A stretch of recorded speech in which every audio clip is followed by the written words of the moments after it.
Hey, what's going on?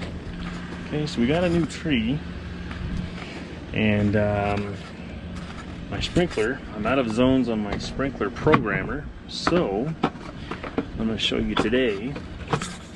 Got a timer.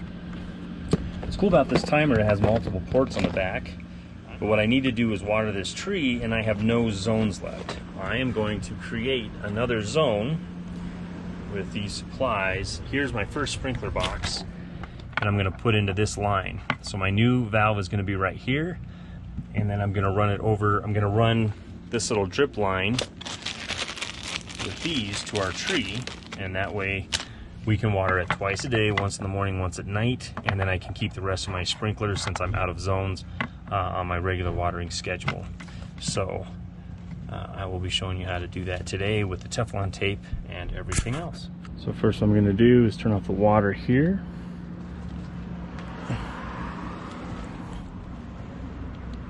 This water leads down and feeds into here. This part goes into the house. That's actually a backflow preventer.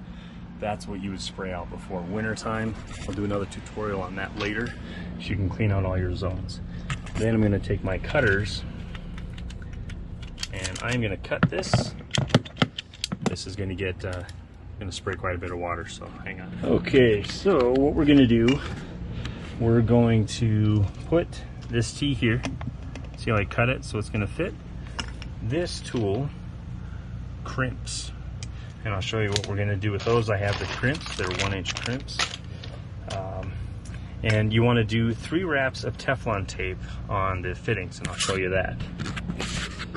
Whenever you're working with Teflon, I'm going to wrap it with the threads. And 3 to 4, 2, 3, and then 4. Now, you want to wrap it this way because you're going to be twisting. If you wrap it this way, you'll unthread it as you're twisting it on there. So you wrap it that way. I'm going to do this with the direction arrows.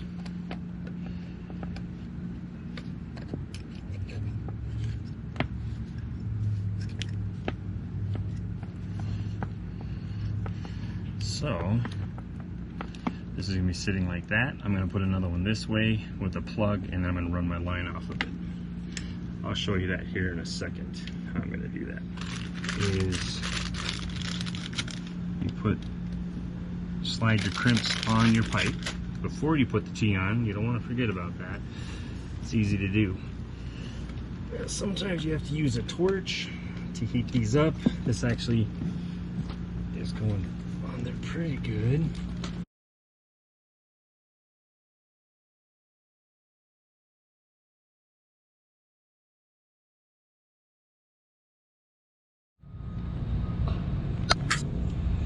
Okay, so when I tore this apart yesterday to add my new valve assembly for the new tree, rewired it. I'm actually going to shrink up these wires. They left a lot of extra slack in here. And then the last sprinkler, the landscape person we had about 10 years ago, I didn't realize this until now, busted the pipe, put tape on it, and instead of fixing it the right way, it's been dripping out water ever since. I didn't know that until I turned that on yesterday. Turned the water back on because I wanted to run my sprinklers last night and saw water coming out of here. So now I have to dig all this up, and I need to see what's under here, why that's leaking, what parts I need to replace. What kind of stinks, this is a whole manifold build, which means I might have to rebuild this whole manifold and put it back in the ground. So this turned into a lot larger of a project. Well, let's talk about everything that we're going to see in the video about the irrigation. This is a sprinkler head. I did a little bit different design on that. This is an adjustable. We can actually cut this. We can use these to cut different sections of this off to make this at different heights. This will go anywhere in the sprinkler setup. I'll show you this in another drawing. Hose barb, bi-mil thread. This is a nipple. This is a PVC T. It's threaded at the top, and it's slip-on both sides.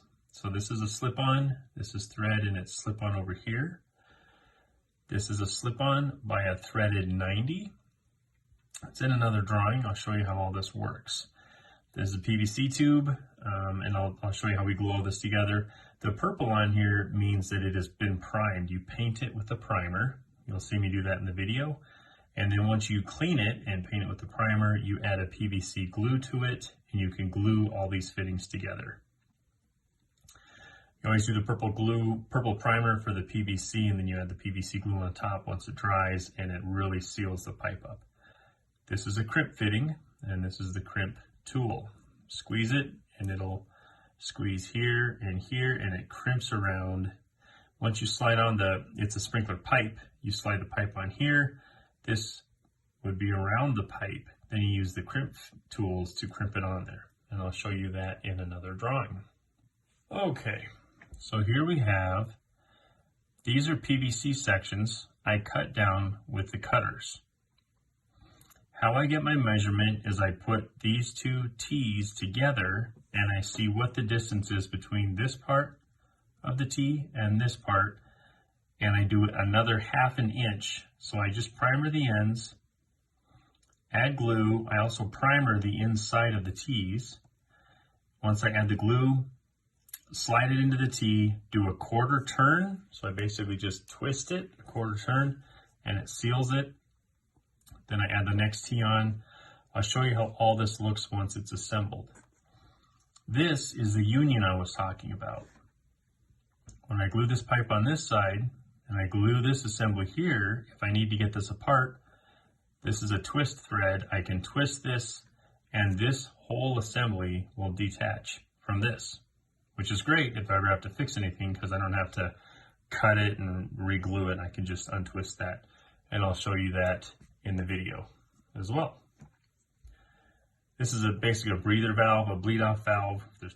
These are 24-volt solenoids that open and close with your programmable sprinkler PLC. That's usually in your garage or somewhere where it's close to the box. It will send a 24-volt signal, and I will show you how those work with this as well. The hose barbs go here. Your sprinkler pipe will come on here with your crimp fittings. Okay, once I've cut and glued everything together, I've threaded this on with Teflon tape. You saw that. These are nipples. I threaded those on with Teflon tape. Now I have the hose barbs. I threaded those in. The water direction comes this way from our backflow preventer, and it stops at each one of these. When we get a signal for zone 1 to come on, this will open and allow water to go through. These wires come from your sprinkler control box in your garage, or wherever it's at. Usually it's in a garage. They all share the same common wire. They have individual signal wires to turn them on and off. This kind of goes back to the light switch video. I don't know if you guys watched that. You have one neutral wire on a light bulb, and then you have a hot wire that turns it on and off from your switch. Your sprinkler box is basically your switch. When you program it, it will send a signal to open that valve. When it releases the 24 signal, 24 volt, this will stop pushing out water. This is what it will look like when it's finished. You'll see this in my video that I'm working on right now. Water comes in from the backflow. I just turn this sideways. Goes into each one of these. When the signal comes on, it will send water out. This is what the sprinkler pipe looks like, 1 inch, 3/4 inch, whatever it might be. When you get to a sprinkler head, you always reduce it down. Reduce it down to 1/2 inch, that way you maintain your pressure through your whole system. So if this is 3/4 inch, this is gonna be 1/2 inch. You could have a 1 inch pipe, this is still 1/2 inch. And then you can add 4 or 5 different sprinkler heads onto one zone by reducing the pressure. Otherwise, if you keep it at 1 inch, it's just going to push out as much water here, and the other zones won't get as much flow rate going through them. So again, this is a tool. Take this fitting, slide it onto your sprinkler pipe, force this onto this hose barb, then you're going to crimp your crimp fitting while it's on here. You do the same over here. Some of these I've had to use a blowtorch to them. Barely heat them up a little bit, they'll slide on easier. Always make sure you get this crimp fitting on there. You don't want to forget about that and have to cut the pipe off, because you don't want to cut the hose barbs with a knife. They're plastic, and you don't want to have any kind of grooves in there from a knife cut where it could drip water. So always make sure you slide these on, slide your pipe on, crimp them, and then down here it's the same thing. You don't have to use Teflon tape on this. You can thread it right in. Then when you go to thread on your sprinkler head, if it sits too high, take your cutters and cut it right below one of these lips. You still want to have threads to be able to thread this on. If you were to cut it here, it wouldn't thread because you had this. You need to cut it right below that, is where you want to cut that. Once you have that cut, you can screw your sprinkler head on there. I actually used a couple of they just stab in the ground, basically. They're just drip lines, and I can show you that once I'm finished with the video. That is how your sprinkler system works. So I ripped the box out. Got the manifold to rebuild. I cut the wires.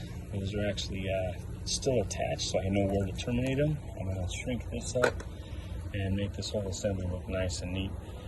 Found out where it was leaking. I'm going to clean that, put some primer, then glue, and rebuild the whole assembly. I'll show you guys that. I've got the wires right there. I snipped them at different levels. Whenever you snip wires, you can see copper exposed right there. That's because they cut the wire with such a sharp object. You're supposed to use this to pull it. This actually, the pull string, this tear string will actually tear the sheath, and then you don't have to worry about nicking the wires. So I didn't do that right either. Got all this stuff from Home Depot. This is the manifolds I'm gonna have to build, have everything torn apart.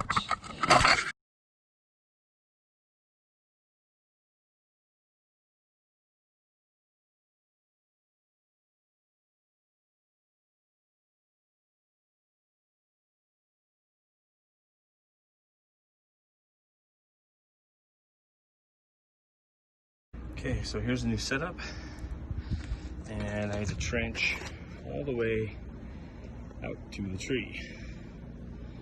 So I'm going to realign these, plug those back in, and I'm actually going to take this green one. That's going to be my new line that's going to run out to the tree, but the other bottom ones will, the 3/4 inch, the 2 1-inch will feed back onto the bottom where they were, and then I'll have to notch this box on the other side, and we'll be able to put that back on there. Then I'll clean up the wiring. All in all, this is a huge project.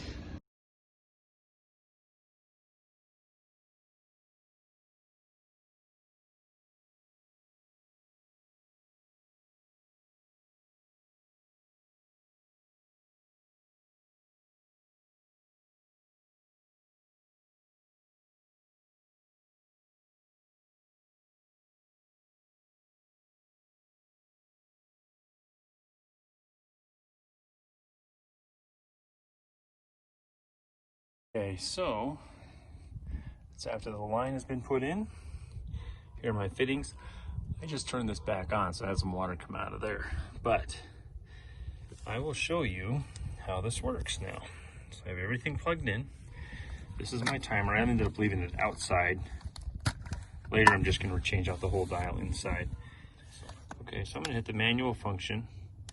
I only want the A for right now.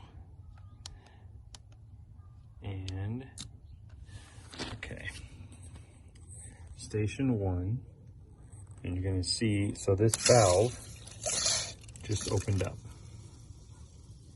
Okay,